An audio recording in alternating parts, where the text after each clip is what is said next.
Bună tuturor! Mă numesc Tatiana și sunt căsătorită de 28 de ani cu soțul meu Ghenadie. Dumnezeu ne-a binecuvântat cu 3 copii minunați. Astăzi aș vrea să vorbesc despre cum ne-am întâlnit, cum e să fii părinte pentru un copil cu nevoi speciale, cum să treci biruitor prin încercare și cum Dumnezeu ne-a binecuvântat în tot acest timp. Cu soțul ne-am întâlnit în biserică. Eu m-am întors la Dumnezeu în 1994 și mergeam la un grup de rugăciune și am fost rugat să ne rugăm pentru un băiat pe nume Ghenadie, ca Dumnezeu să-l întoarcă la el. Am continuat să ne rugăm pentru acest băiat și în 1995 Dumnezeu s-a atins de inima lui, l-a adus în biserică și l-a adus și în grupul nostru. După terminarea bisericii, ne adunam cu toții afară ca să avem părtășie, venea un frate în vârstă ca să ne încurajeze și în tot timpul avea câte o poezie pentru noi. Din pricina că eram mai mulți în Molovata, în tot timpul începea: Molovata, Molovata, vine Domnul cu răsplata, Molovata, Molovata, ești tu gata, Molovata, Molovata, vine Domnul Maranata.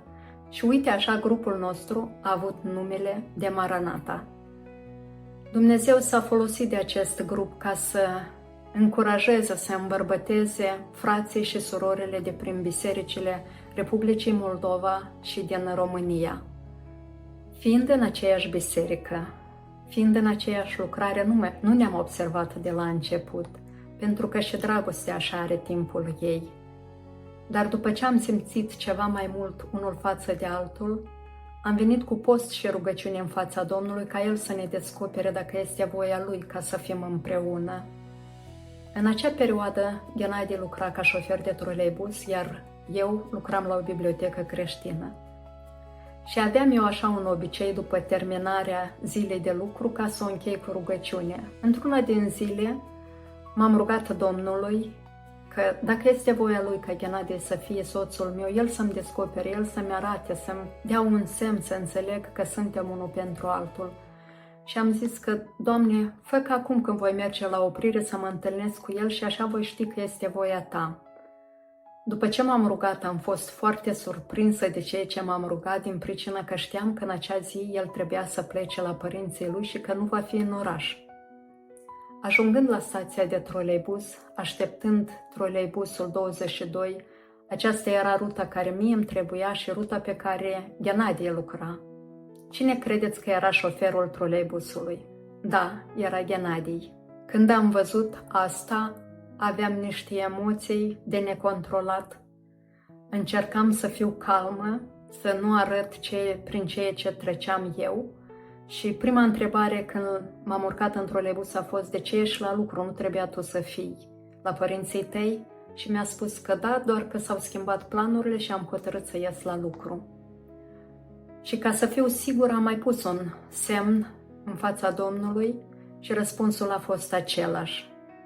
Când ambii am avut aceeași încredințare, am început să ne pregătim pentru următorul pas, adică nunta. În 1997 ne-am căsătorit. În 1998, Dumnezeu ne-a binecuvântat cu primul rod al dragostei noastre, ne-a dăruit o fetiță și i-am pus numele Ana. Și după cum bine știți că cerul nu e tot timpul senin, mai sunt și nori negre, și ploi, și vânturi, și furtuni, au început să apară și primii nori negri în viața noastră.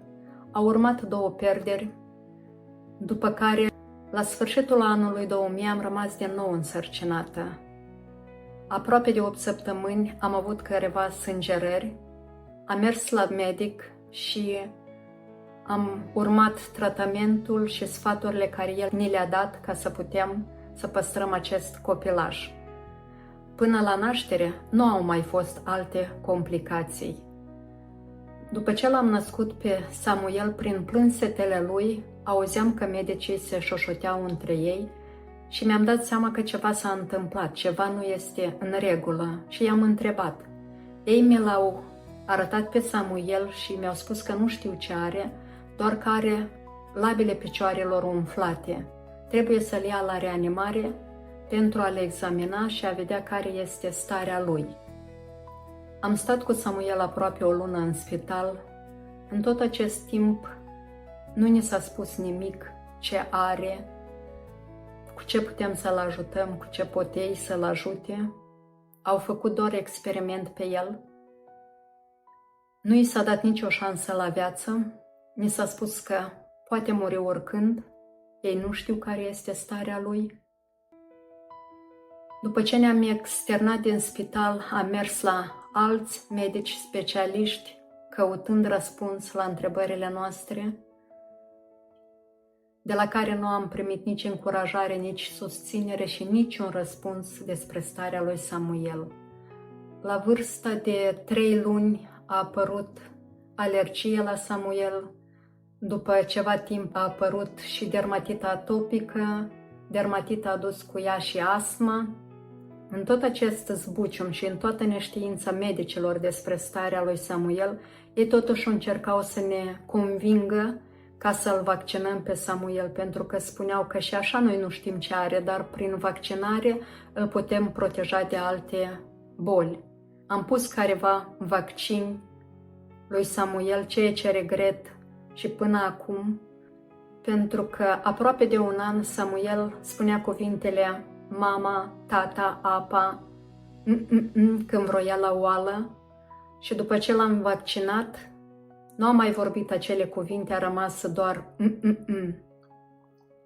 Aproape la un an am fost sfătuiți ca să mergem la un medic genetic ca să facem o consultație, că poate el ne poate ajuta, ne poate da răspunsuri la întrebările pe care noi le avem.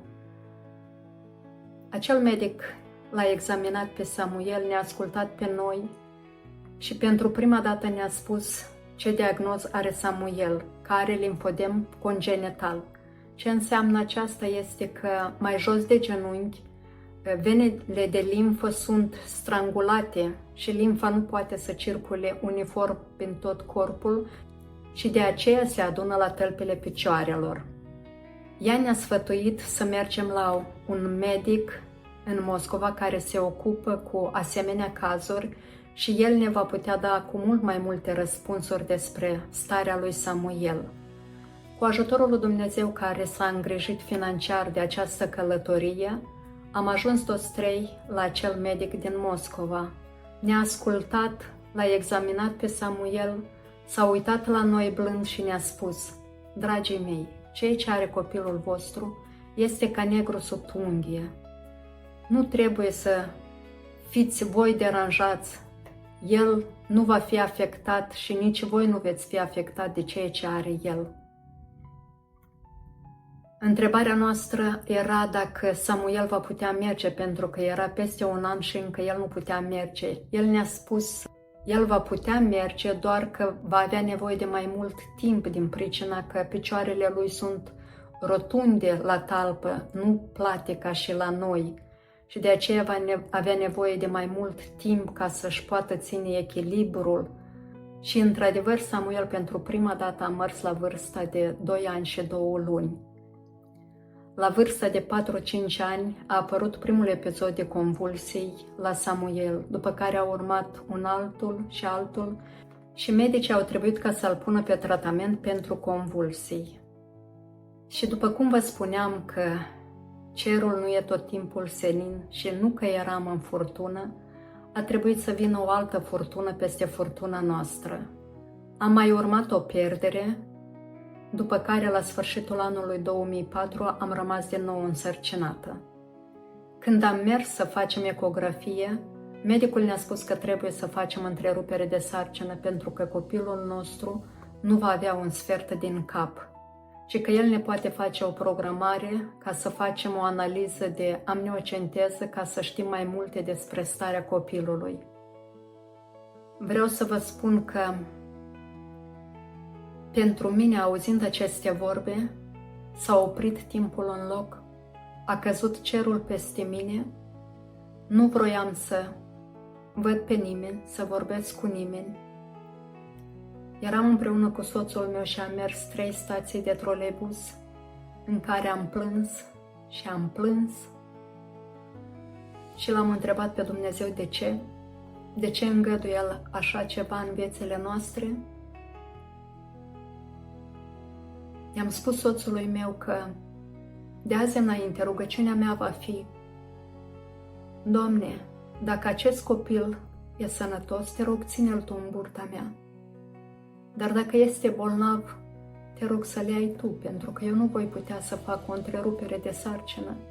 Eu nu pot ca să iau viața unui copil, fie că e bolnav, fie că e sănătos, și că Tu știi că nu mă voi putea descurca cu 2 copii bolnavi. Aceasta a fost rugăciunea care am spus-o până s-a născut Daniel. Am mers să facem acea analiză de amniocenteză. Când a venit răspunsul, ni s-a spus că avem un copil sănătos, că ei pot să ne spună mai multe detalii despre copil. Pentru noi era destul doar atât, că și asta ne rugam, ca să avem un copil sănătos. Nu ne mai interesa culoarea părului, culoarea ochilor. Vroiam să știm că el este sănătos. Știm că aceasta a fost o minune pe care Dumnezeu a făcut-o în viețile noastre și că ne-a ascultat rugăciunile noastre și ne-a dăruit un copil sănătos.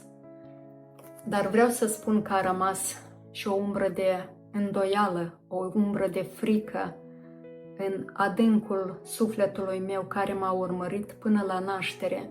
De aceea m-am rugat această rugăciune până s-a născut Daniel. Într-adevăr a fost o naștere ușoară. Când l-am văzut pe Daniel întreg, sănătos, m-am bucurat enorm de mult și am mulțumit Domnului și am spus soțului că după ce voi termina de alăptat pe Daniel, voi merge la un medic psiholog, pentru că în toată această perioadă de după nașterea lui Samuel până la nașterea lui Daniel, am trecut prin prea multe încercări, am fost afectată prea mult și emoțional, și spiritual, și psihic, și fizic, și că am nevoie de ajutor. Dar acesta era planul meu, nu știam că Dumnezeu avea un alt plan pentru mine. Dumnezeu ne-a dat acest copil pentru ca să mă vindece pe mine. A fost o naștere ușoară, a fost o creștere a acestui copil foarte ușoară. Nu au fost nopți nedormite, nu au fost dureri de burtă, nici nu simțeam că aveam copil mic în casă. După 8 luni de zile m-am dus la soțul meu și am spus: mai ții minte că ți-am zis că după ce voi termina de alăptat voi avea nevoie de un psiholog? Vreau să-ți spun că nu mai am nevoie. Dumnezeu m-a vindecat prin acest copil. Sunt bine. Sunt altfel decât eram. Dumnezeu a lucrat prin acest copil și niciodată Dumnezeu nu dă mai mult decât noi putem duce. Cei din jur care ne cunoșteau viața noastră, ne cunoșteau și urcușurile și coborușurile din viața noastră, încercau să ne convingă, să ne sfătuie, să ne îndemne ca să încercăm să mergem în America, pentru că știau că soțul meu are o soră acolo în America și poate medicii din America pot face ceva pentru Samuel. Într-adevăr, în acea perioadă, starea lui Samuel era din ce în ce mai rea. Am venit iarăși cu post și rugăciune în fața lui Dumnezeu. L-am rugat ca El să ne deschidă o ușă, El să ne călăuzească. Dacă este voia Lui, El să facă aceasta posibil ca noi să ajungem în America. În anul 2012 am venit în America cu toată familia. Copiii au fost înregistrați pentru a merge la școală, inclusiv și Samuel. S-au integrat foarte bine, se descurcau foarte bine și aici am mers la mulți alți medici specialiști și aici am primit un alt diagnoz pentru Samuel. Ni s-a spus că are retard mental sever. Da, el se dezvolta fizic, dar mental rămânea foarte mult în urmă. Cu alergia, dermatita și astma ne-am luptat până la vârsta de 12-13 ani. iar despre convulsii pot să spun că a durat un pic mai mult, din pricina că el creștea fizic, trebuia ca să-i crească și doza de medicament pentru ca să nu aibă convulsii. Samuel primea 900 de miligrame de medicament pentru convulsii, era prea mult pentru el. Medicul neurolog tot timpul ne sfătuia și ne încuraja ca să încercăm să scădem din acel medicament pentru că era prea mult pentru corpul lui. Îi făcea bine la convulsii, doar că pentru alte organe era prea mult. Am încercat de 3 ori ca să scădem acest tratament și nu am reușit nici măcar jumătate de pastilă. Aș vrea să spun că medicii din America ne-au ajutat foarte mult, doar că eu aveam alte așteptări, căutam altceva, vroiam ceva mai mult decât atât. Și dacă până acum așteptam ca medicii să facă ceva pentru Samuel, am spus că acum e timpul ca să fac eu ceva pentru el și am început să citesc. Am citit multe cărți, am ascultat multe podcasturi, am ascultat și multe seminarii despre sănătate. Din cele citite și din cele ascultate, m-am gândit ce au toate în comun, ce pot face eu. Și am văzut că un lucru în comun toți îl aveau: chimicalele. Chimicalele din produsele de casă, cu ceea ce faci curățenie, chimicalele și din mâncare. Și am spus, ce-ar fi dacă aș încerca să scot încet, încet câte un chimical din casa noastră și din alimentația noastră. Nu a fost ceva care s-a întâmplat peste noapte. Am scos totul, am aruncat într-o seară și a doilea zi am pornit o viață nouă. Nu.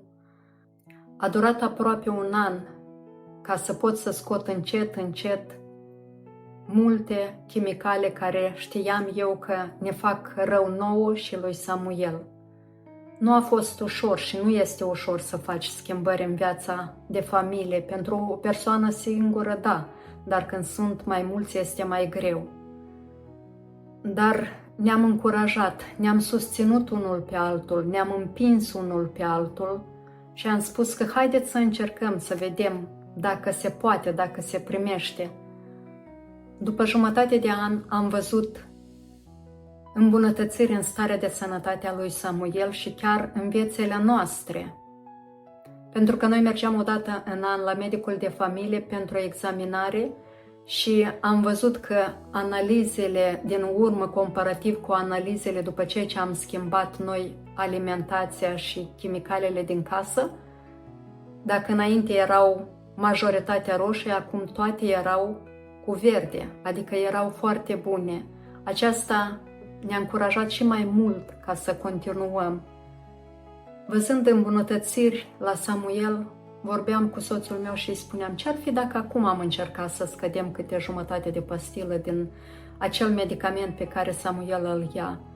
Samuel în acea perioadă terminase școala, a graduat de la high school și era sub supravegherea mea. Așa că am început să scădem câte jumătate de pastilă pe lună. După prima lună am fost foarte încurajați, motivați ca să mergem mai departe și ne spuneam, haide să vedem până unde putem merge sau cât de mult putem scădea din acel tratament. Vreau să vă spun că a durat 8 luni în care am scăzut puțin câte puțin până la ultima pastilă. Astăzi Samuel are 24 de ani și chiar dacă medicii nu i-au dat nicio șansă la viață, de aproape 2 ani, Samuel nu mai ia nici o pastilă pentru convulsii și nu a avut nici o convulsie până acum. Și această minune o datorăm lui Dumnezeu pentru că El ne-a dat înțelepciune și ne-a călăuzit pe tot acest drum, ce și cum să facem. Deci doar am mai încercat de 3 ori înainte ca să scădem măcar jumătate de pastilă și nu am reușit.